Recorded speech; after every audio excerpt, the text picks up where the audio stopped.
lebo nemáš šancu si pamätať, prečo si tvoji ľudia zobrali od teba zelené potraviny, čo od nich očakávali, od akých problémov im pomohli, čo všetko sa v priebehu ich jedenia a pitia udialo, je dobre si to evidovať.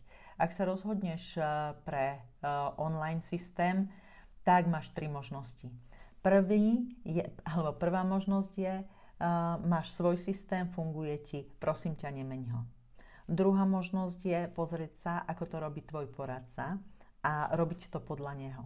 No a ak ani jedna, ani druhá možnosť ti nevyhovujú, tak máš tú tretiu možnosť, ktorú ti ponúkam ja. A to je evidencia svojich spotrebiteľov pomocou aplikácie Notion. Ja to mám takto.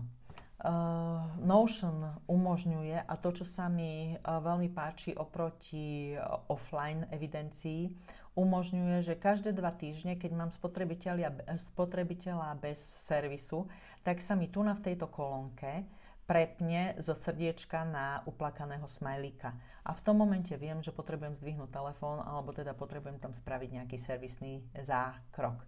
Tu nám mám napísaný dátum, ku ktorému som robila posledný servis. Tu nám mám problémy, ktoré majú jednotliví ľudia. Toto má tú výhodu, že ja si môžem vylustrovať naraz všetkých ľudí, ktorí majú napríklad problémy s trávením. Ak mám nejaký pekný článok alebo peknú skúsenosť, kde pomohli zelené potraviny ľuďom s trávením, tak im všetkým môžem poslať.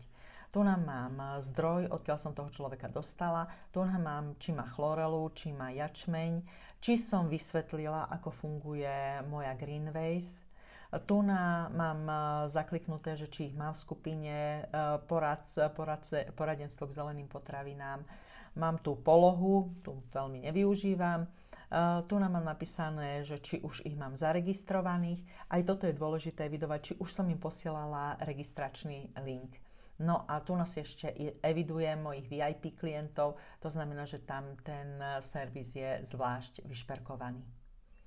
Môžeš si tam dať rôzne iné ďalšie kolónky, ktoré ty budeš považovať za potrebné. No, ale toto je taký základ, bez ktorého ja si neviem predstaviť evidenciu mojich spotrebiteľov.